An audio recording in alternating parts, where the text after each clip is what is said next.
రేపు సర్దార్ సర్వాయి పాపన్న మహారాజ్ యొక్క జయంతి కనుక వందల సంవత్సరాల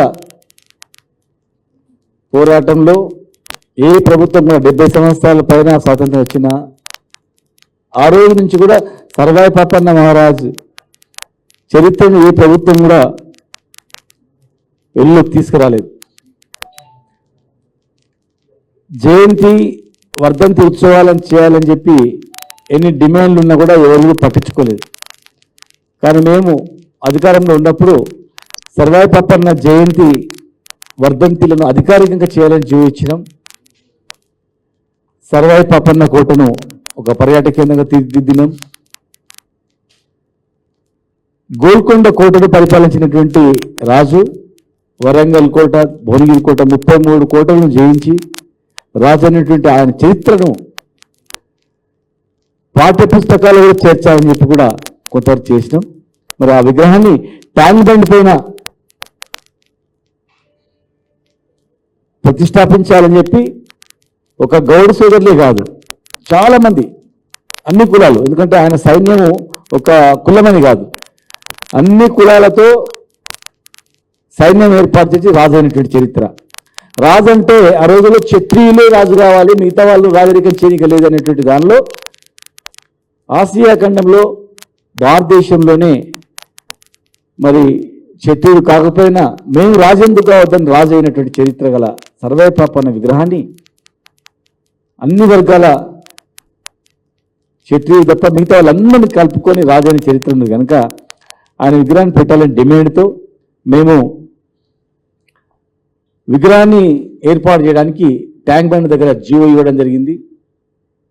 అదేవిధంగా జీవోతో పాటు 3 కోట్ల నిధులను కూడా ఏర్పాటు చేశాం. ఇవన్నీ 3 కోట్ల నిధులను కూడా బీసీ కార్పొరేషన్ ఇప్పించడం జరిగింది.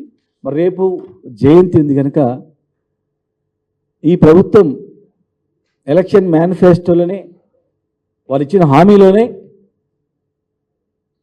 సర్వాయి పాపన్న పేరు మీద జనగామ జిల్లాకు మేము మారుస్తామని చెప్పి అనేక రకాల వాగ్దానాలు చేయడం జరిగింది.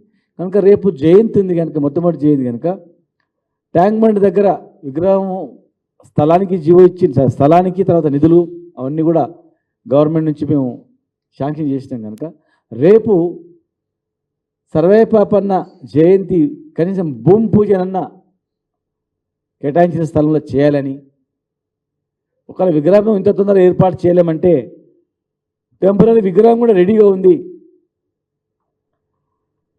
చిక్కడపల్లిలో.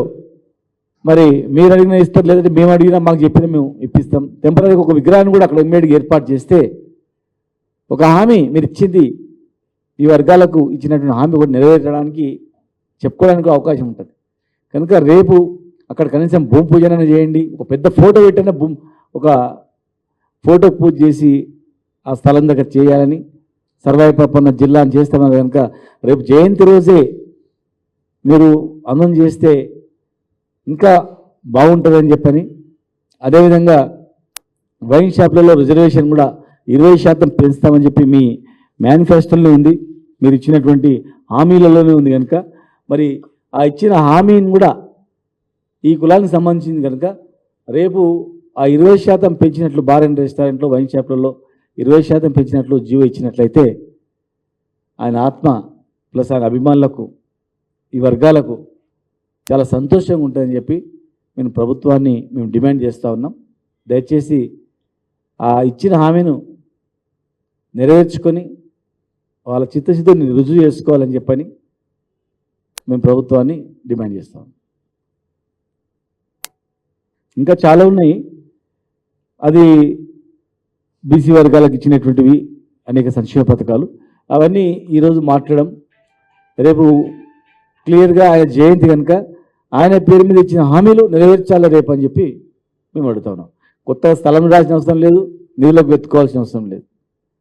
₹1 ఖర్చు కాకుండా ఒక్క జీవోతోనే సర్వాయి పాపన్న జిల్లా మార్చినట్లు ఒక జీవోతోనే అయిపోతుంది, ఒక సంతకంతో అయిపోతుంది. కనుక దయచేసి మరి రేపు ప్రకటించాలని చెప్పి ప్రభుత్వాన్ని కోరుతాం.